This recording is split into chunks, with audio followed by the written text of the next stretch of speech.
went off to the side. David and Ron Hutchinson, the stunt coordinator, Chris Nelson, Danny McBride, Jeffrey, just a few of the guys, Ryan Turk, and Chris pulled the mask out, and everybody's like, whoa.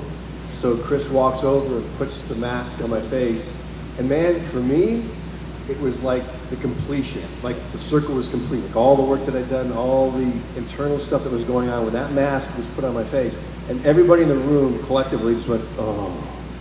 I mean, it was like a gut reaction that everybody had when that mask went on. How long was the shooting schedule for you? It was about a week of rehearsals, 5 weeks of shooting, and then we did a week of pickup shots, or sometimes they call them reshoots. And we did those like 3 or 4 months later. So 6 weeks total shooting. How familiar with you? How much of a fan were you of the previous films, or the original? I'm a fan of film, period. So I go through periods where I don't see films, and that's only because I'm writing or I'm involved in a film and I don't want to cloud. But normally, I've been into film since I was a small child, and a fan of horror since I was a kid. Actor and a stuntman, doing what I do, going to those deep places you go to as an actor, it's part of the deal. The physical part of doing the role was much more physical, I can absolutely assure you, than you would have seen on screen. I had a hematoma on my left butt cheek that swelled up about an inch higher than my right butt cheek. I had bruises on my right arm that took a week to come out. I had bruised ribs, took a few cuts to the head. But those were all part of the game. I mean, so, I would wake up in the afternoon after a night of shooting, wake up at 2 or 3 or 4 in the afternoon, just beat to hell, and just go, wow, what a great night that was. What a freaking great night, I felt like I played in a championship football game, got my butt kicked, but we won. You know what I mean? Like, it was worth it. So really, I don't know that there are those challenges, but those are the challenges we live for when we do what we do. I have to say that all in all, doing this film was the most joyful and fulfilling experience I've had in my career, because the cast and the crew were perfect. The script was just, for me, was perfect. The character that the depth I got to go into, the iconic history that Nick Castle created, and so he created that template that I got to jump into and then fill out doing what I do. And Nick was so supportive of me making it my own, and really supportive of the fact that he had passed the torch to me. So the challenges that were presented there were the challenges that I live for. What can you talk about working with, in the collaboration process of working with David Gordon Green? Well, that was, he's my favorite kind of director, because he didn't direct me in the traditional sense, that he didn't come in and tell me what to do, how to create my character. He called me initially when I got cast and said, hey, I'm thinking, that I really want you to move in a cat-like way. And I'm like, well, interesting you say that. My cat Parsifal's sitting on my lap right now.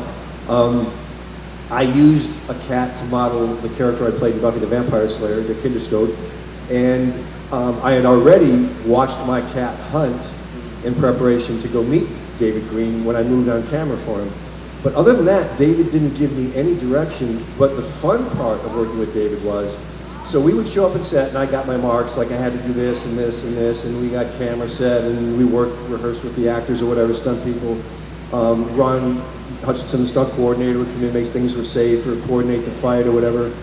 But then during filming, and this was the real fun part about shooting with David Green, was because camera's rolling and I'm not speaking, so then David would just have this idea, and he'd go, Jimmy, boom, try this. All right, Jimmy, try this. And so we got to play in this sandbox together, where his ideas, and that would stimulate something in me, and then nuance would come out of me, and then he'd go, oh, that's great, let's try this now. And then, so it was like being a freaking 10-year-old, just like, ooh, what about this? Ooh. Now, of course, one of the big parts of Halloween, beyond Michael, is Laurie Strode. What was it like working opposite of Jamie Lee Curtis?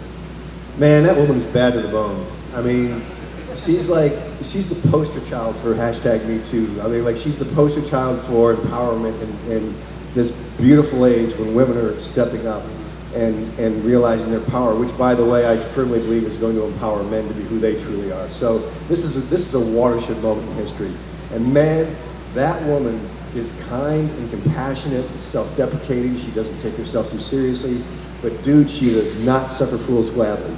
She will not put up with bullshit. So what's really beautiful about her is she's a really well-rounded, balanced person. She's had personal hell in her life. She's been through a lot of stuff. She appreciates where she is and what she's doing, and she pours herself so fully into what she does. And what you see is what you get. You know, there's just no bullshit there. So she was just an awesome. I mean, she's so giving, and we had so much fun when we were working together. And again, she's quirky by nature, so we just had this subtle little humor going on as we were working. There's little sides we throw at each other, but you know, it was just profoundly fulfilling experience. Now, I mentioned, we were talking a little bit last night, and I mentioned, you know, we had the premiere for Halloween at the Chinese Theater in Hollywood. You know, when it premiered there, it was the regular version of the film, and it did so well on its opening weekend that a week later, just in time for Halloween, it actually got an IMAX release. Was there any, when did you first realize, you know what, this is something that's gonna really resonate with the audience just as much as the original and all the other films in the series did?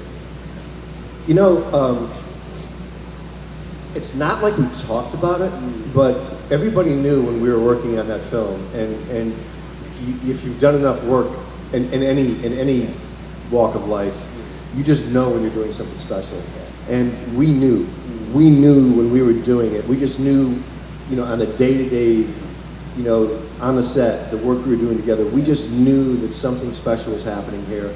And of course, that made everybody that much more dedicated to just pouring our hearts and souls. And those are long, brutal days. Those are 16-hour days, and you know, but there was no drama on the set. There's no anger. There's no prima donnas. I mean, because everybody knew that we were doing something special. So honestly, for me, I mean, and please don't take this in an arrogant way, but when it came out and it did well, I was like, yeah, I expected that. Yeah. I mean, every single person we worked with was at the top of their game, you know? And I just got to be lucky enough to be one of the people playing in that sandbox. Nice. Was there anything that was cut from the movie or deleted from the film that you wish had been kept in?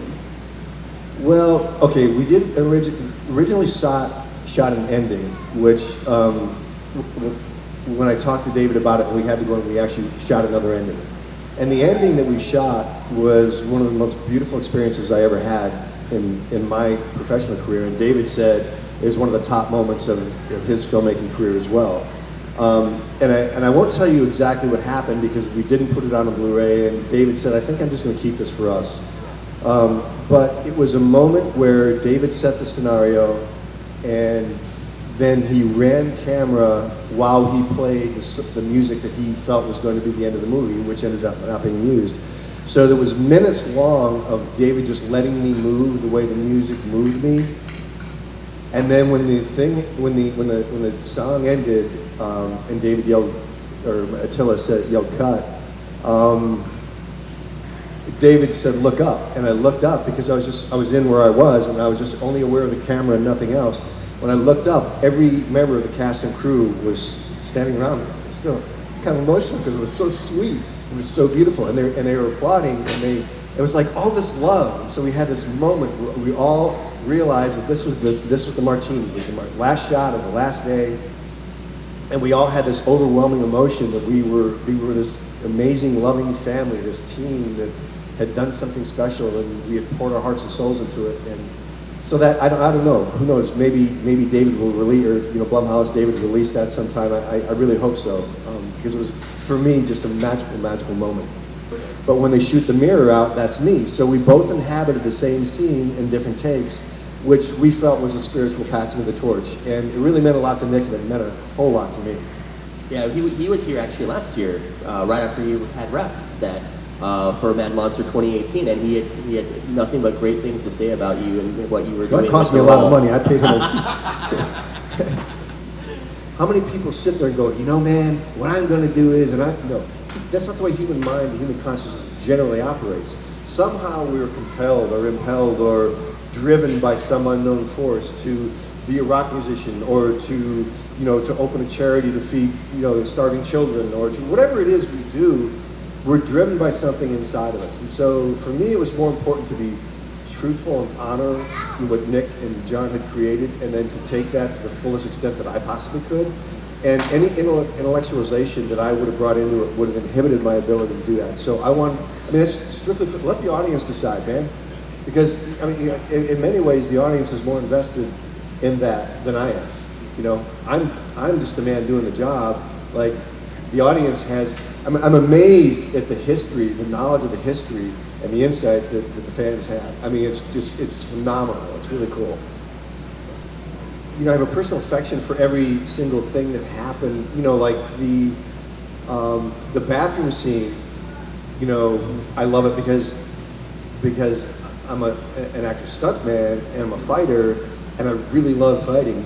And so that the brutality of the bathroom scene for me, and Rhiannon and Bob were just such amazing, you know, and they had stunt doubles, but as actors, getting in there physically, they were just so freaking amazing. At first, they were a little stand out, like they'd never been really physical before in front of a camera. But man, once they got into it, they were just flying. It was up to me to keep them safe. But man, it's really, I mean, each moment had its own special, quality. The first time I worked with Jamie was when I'm walking through the backyard and she shoots me, and that's the first time we met. That was something that was so organic, and the timing was so perfect, and our communication, Jamie's and my communication, and that's when I knew she and I were going to be able to work really, really well together, because I just felt her and she felt me, and the way it just naturally just spun me around, and that's when I got the hematoma on my left glute, because it was like I hit the ground so hard and I hit my battery pack, and but there's to me, every single scene has some fond memory of. In the courtyard scene, it was 29 degrees. The wind chill was like, I don't know, it had to be like 12 or something like that. The winds were whipping out from the bay, from Charleston Bay, and I was in scrubs, freezing my butt off. And I stayed chained the entire day. I didn't get off. I mean, I didn't leave. I stayed there and froze, and I just let it go in me and in me and in me.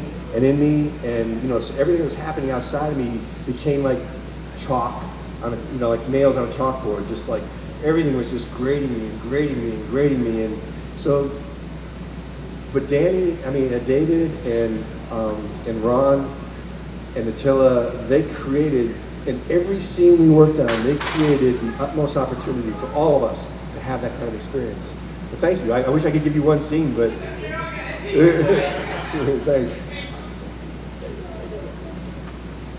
I had spray over my costume, I had gel on my neck, gel on my hand, and what happens in a scene like that is, and there was some conjecture, because Ron couldn't make it that week, so there was a stunt coordinator who came in, an awesome guy, who came in to do that week, but he hadn't worked with me, so he wasn't real sure about me doing the fire gag, and there was a little bit of this and that. I'm like, look, man, I'm doing it, and then Nick, Chris Nelson was like, no, Jimmy has to do it because the mask is built in his face.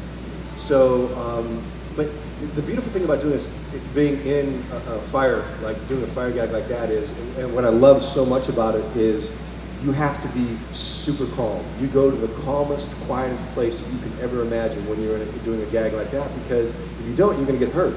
And so when the explosion goes off, I'm not breathing, and then as I'm needing breath, I'm breathing literally like this, just taking in small pieces of oxygen so I can get oxygen in me. But if I were to do it too fast, I would burn, the epithelial lining of my nose, my mouth, and my throat, and my lungs. So, and then what we do is, during a fire gag like that, you wait for a bite. So it's really super hot, like if you're in front of a campfire and your jeans start to get hot, you know how that feels? Well, that's the way it was for the very, very beginning. And then what you wait for is a bite. And as soon as you get that bite, you've got like 3 to 5 seconds to get out. The first time I got bit on my leg, second time I got bit on my neck, or it might have been the other way around. But anyway, you feel the bite, and then I had to back out slowly, walk out of the fire, and then the firefighters hit me with the CO2. When they burnt the house down, I mean, that was an entire fire brigade out there, you know, controlling that fire, because that was a full-blown, like, a house on fire. So it's gone, man. Thank you.